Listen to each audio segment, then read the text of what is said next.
I stared at the group chat notification on my phone screen. That single message was the moment everything I thought I knew about my family shattered into 1,000 pieces. But I'm getting ahead of myself. My name is Gerald Sullivan. I'm 59 years old, and I'm a retired mechanical engineer who spent 38 years working for a manufacturing company here in Ohio. My wife Dorothy passed away 3 years ago from lung cancer. After she died, I threw myself into being the best father and grandfather I could possibly be. Maybe that was my first mistake. Maybe it was my last act of love for Dorothy, trying to honor her memory by taking care of the family we built together. I suppose that was the difference between doing something out of love and doing something that just enabled people to take advantage of that love. It started innocently enough 6 years ago. My daughter Beverly called me on a Tuesday evening in April. She was crying, which wasn't unusual for Beverly. She'd always been emotional, the kind of person who cried at commercials and felt everything deeply. That's what I told myself. Anyway, looking back now, I wonder how many of those tears were genuine and how many were just theater. "Dad," she said between sobs, "Howard and I found the perfect house. It's in Westerville near the good schools. Great neighborhood for the kids, but we're $155,000 short on the down payment. The sellers won't wait, and if we don't secure it by Friday, we'll lose it." Howard was my son-in-law, 39 years old at the time, called himself an entrepreneur, which, as far as I could tell, meant he was always working on the next big thing that never quite materialized. He'd had about 5 different business ventures in the 8 years he'd been with Beverly. A tech startup that folded, a cryptocurrency investment scheme that Dorothy had warned Beverly about before she died, a consulting business that consisted mainly of him having coffee meetings with other men who also called themselves entrepreneurs. But Beverly loved him, and they had 2 kids. Ruth was 6 then, and Byron was 4, my grandchildren. The thought of them not having a stable home, of living in that cramped 2-bedroom apartment, of Ruth having to share a room with her baby brother, I couldn't bear it. "How much do you need?" I asked, even though she'd already told me. $155,000, Dad. I know it's a lot, but Howard's business is about to take off. His new investor is committed to his latest project, and once that happens, we'll pay you back, I promise. Mom would have wanted us to have a proper home for the kids. There it was, the mention of Dorothy. Beverly knew exactly which buttons to push, and she was right. In a way, Dorothy had always wanted the best for our daughter and grandchildren. She would have helped, but Dorothy also had a steel spine when it came to boundaries. She would have helped with conditions, with agreements, with expectations. I just wrote the check. That was the first $155,000. It wasn't the last money I'd give them, not by a long shot. 2 months after they moved into their Westerville house, a beautiful 4-bedroom colonial with a 2-car garage that I'd helped them paint one weekend, Beverly called again. The mortgage was $3,800 a month. Howard's investor deal had fallen through. Could I help? Just for a few months, just until things stabilized. A few months turned into 6 years. I set up an automatic transfer, $4,500 every month. The extra $700 was for property taxes and utilities, Beverly explained. I was still working then, pulling in a decent salary, and my pension was solid. Dorothy and I had lived modestly, saved aggressively. We planned for retirement together, trips we'd take, maybe a small cabin by the lake. After she died, those dreams died with her, and the money just sat there earning interest, mocking me with its uselessness. Why not help my daughter? Why not make sure my grandchildren had stability? But it didn't stop at the mortgage. There were the private school fees, $2,400 a month for Ruth's academy. Beverly insisted public school wasn't good enough, that Ruth was gifted and needed specialized attention. There was Byron's travel baseball, $650 a month for equipment, league fees, and tournament travel. There were the 2-car leases and $875 a month, BMW X, 3 for Beverly, and a $795 a month Audi A, 4 for Howard. Beverly needed something safe for the kids, she said, and Howard needed something professional for his business meetings. I kept track of it all in a spiral notebook, the kind I'd used for decades at work. The running total grew and grew. The initial down payment, $155,000. 6 years of monthly support at $4,500. Another $324,000. That was $479,000 total, nearly $500,000 of what Dorothy and I had saved together, money we'd scraped together from overtime shifts and skipped vacations and brown bag lunches instead of restaurants. But they were family. They were all I had left of Dorothy. And every time I questioned it, Beverly would send me a photo of the kids or invite me over for Sunday dinner or tell me how grateful she was to have such an amazing father. Howard would shake my hand and call me a lifesaver and promise that his next venture was the one. The breaking point came 3 weeks ago. It was the Thursday before Father's Day weekend. I'd been looking forward to it. Beverly had invited me over for a barbecue on Sunday. She'd said Ruth and Byron were making me cards, that Howard was grilling burgers, that it would be a proper family celebration. My first Father's Day since retiring, and I'd been counting down the days. Then the group chat message came through. Beverly had created a family group chat 8 months earlier. It was supposed to be for coordinating schedules and sharing photos, but I noticed I was always the last to hear about things. Plans were made, then I was informed. Photos were shared of events I hadn't been invited to. Still, I stayed in the chat because it was my connection to them, to the grandchildren. The message came from Howard.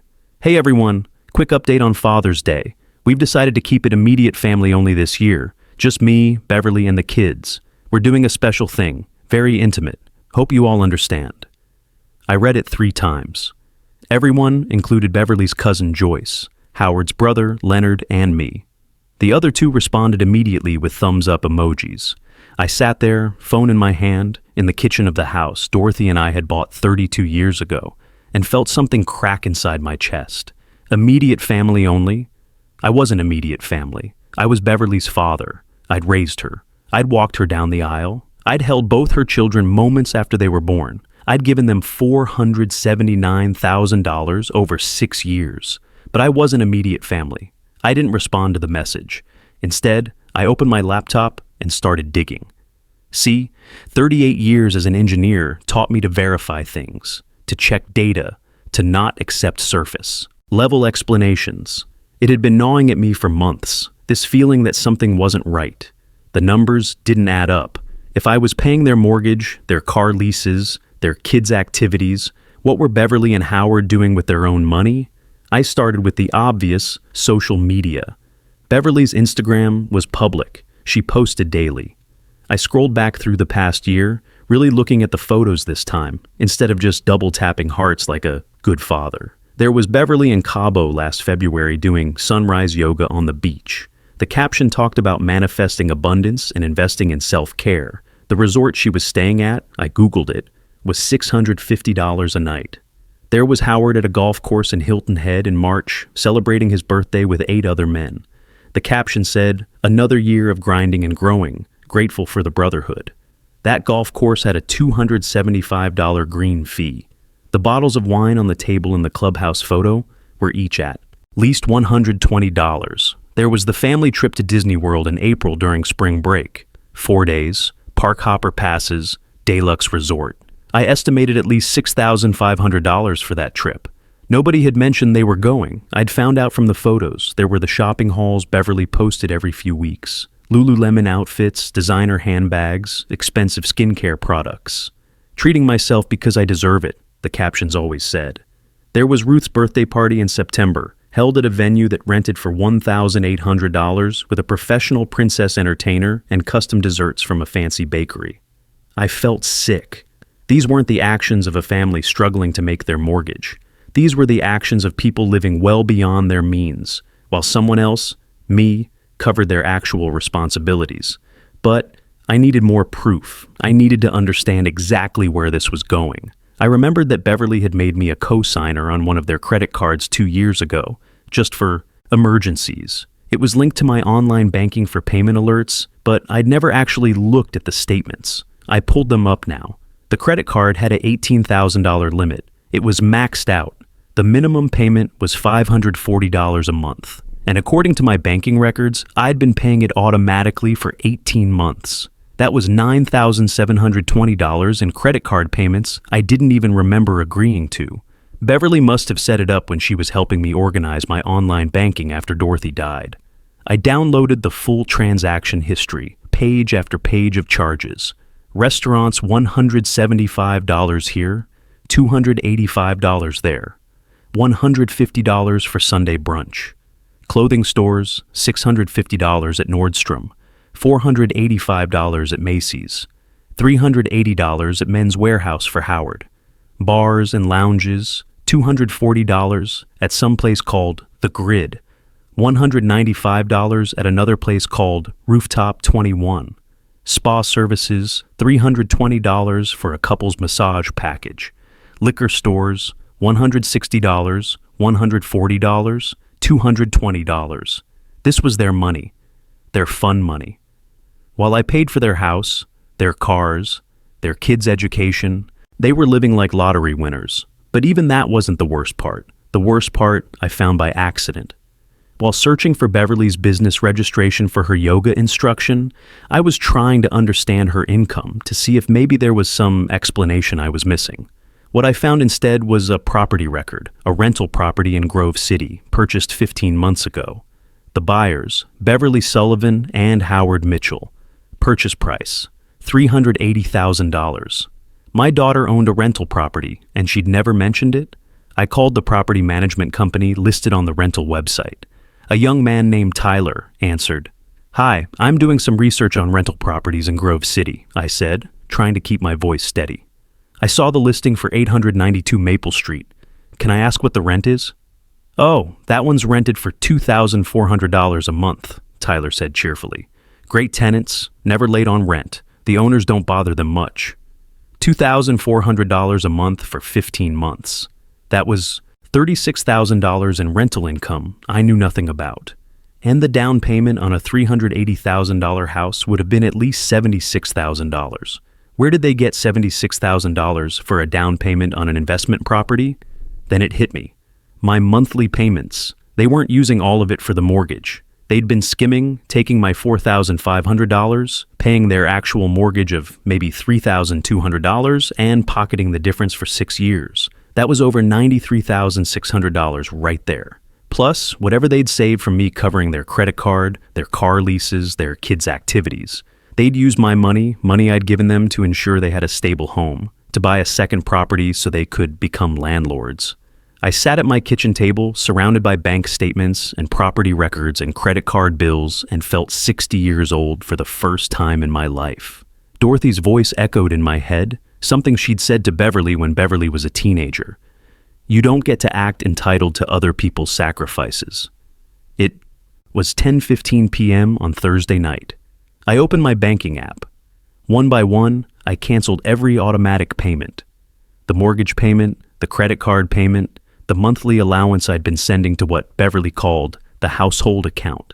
I went into my email and drafted messages to Ruth's school and Byron's baseball league, informing them that I would no longer be covering fees and that they should contact the parents directly for payment.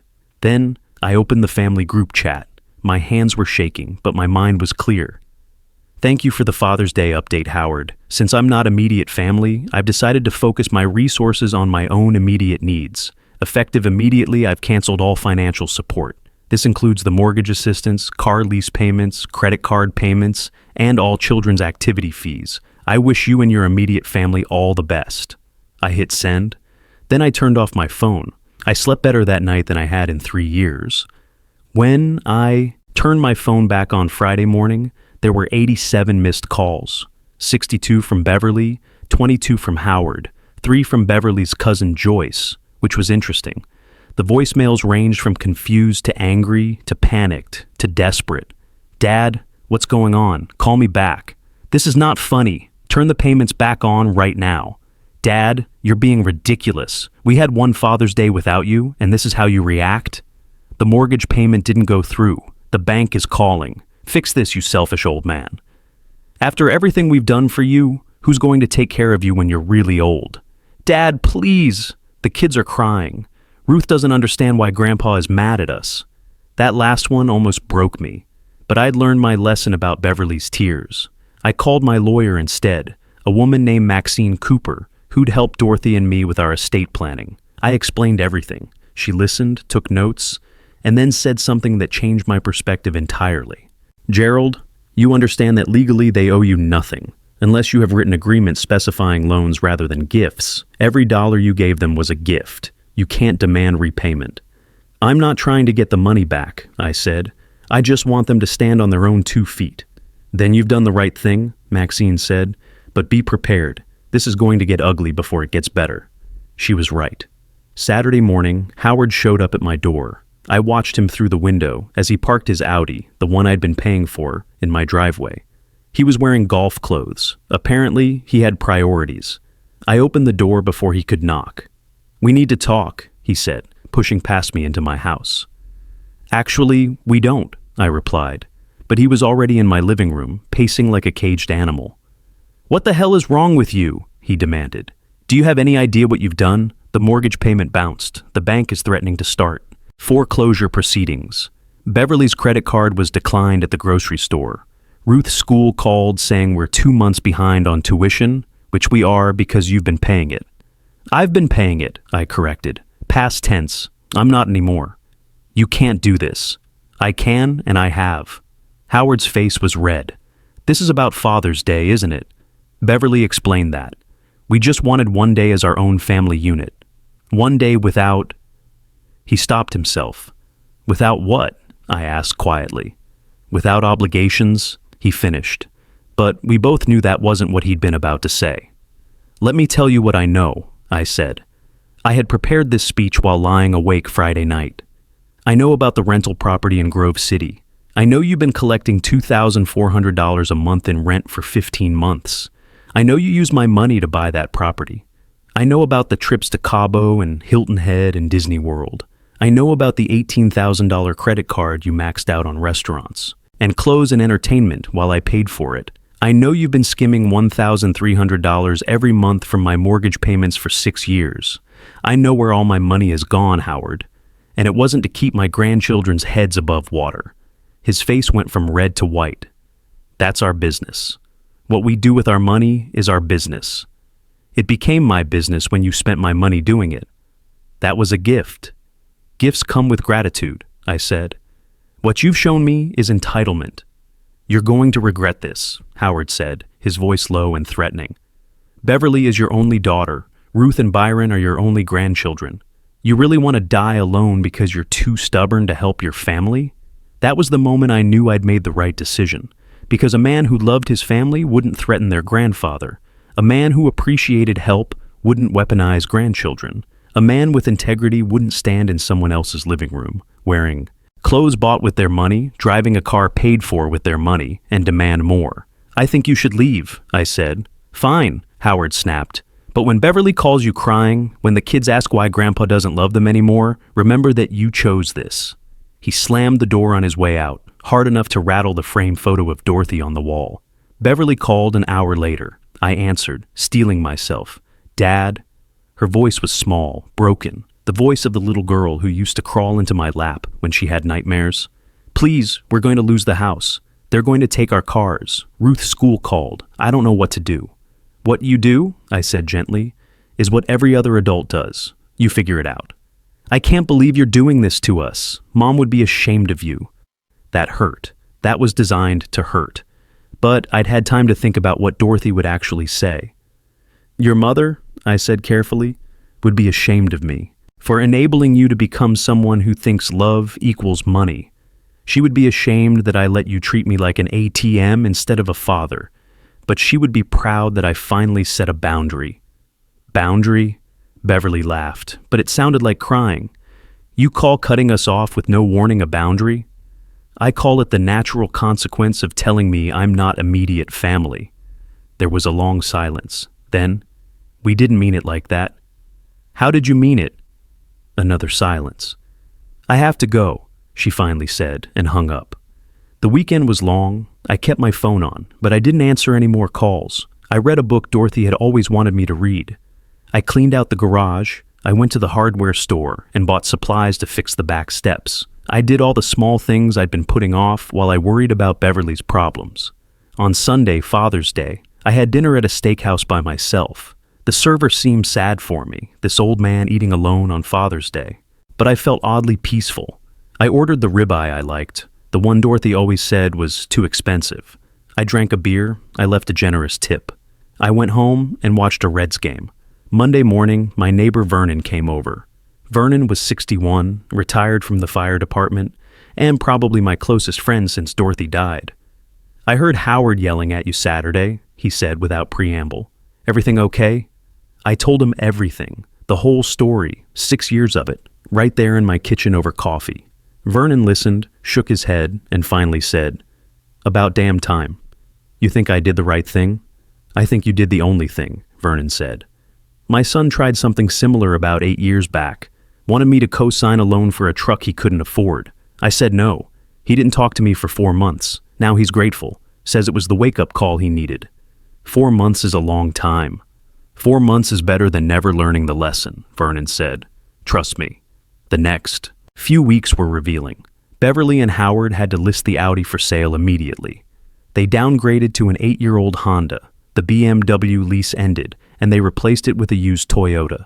Ruth moved from private academy to public school. Byron quit travel baseball and joined a local recreational league that cost a fraction of the price. They kept the house, but barely. I later learned through Joyce that they'd taken out a loan against the Grove City rental property to catch up on the mortgage. They cut their expenses dramatically. No more restaurants, no more shopping halls. Beverly took on 3 extra yoga classes per week. Howard finally got a steady job as a sales manager at a telecommunications company. The reality check was harsh but necessary. 10 weeks after Father's Day, Beverly sent me a text. "Can we talk in person?" We met at a coffee shop halfway between our houses. Neutral ground. Beverly looked different. Thinner, tired, but somehow more solid. Real in a way she hadn't been in years. "I've been seeing a therapist," she said, stirring sugar into her coffee. "Howard and I both have. Couples therapy and individual therapy for me." I waited. "The therapist asked me to map out where our money was going. When I did that, when I really looked at it," she stopped, swallowed. "Dad, I didn't realize. I mean, I knew you were helping, but I didn't realize it was everything. The mortgage, the cars, the kids' stuff, the credit card. I stopped thinking about money as real. It was always just there. From me," I said quietly. "From you," she agreed. "And I took it for granted. Worse than that, I took you for granted." "The rental property," I said. "That hurt the most." Beverly's eyes filled with tears. "That was Howard's idea. He said we should invest, build wealth, secure our future. I told myself we deserved it, that we'd worked hard. But the truth is, we used your money to do it. Money you gave us to survive, and we used it to get ahead. Instead, why didn't you tell me?" "Because I knew how it would look," she said simply. "I knew you'd realize we didn't actually need your help anymore, that we were choosing to take it anyway." We sat in silence for a while, watching people come and go, living their ordinary lives. "The thing about immediate family," Beverly finally said, "is you're my immediate family. You're the only immediate family I've ever had who loved me without conditions.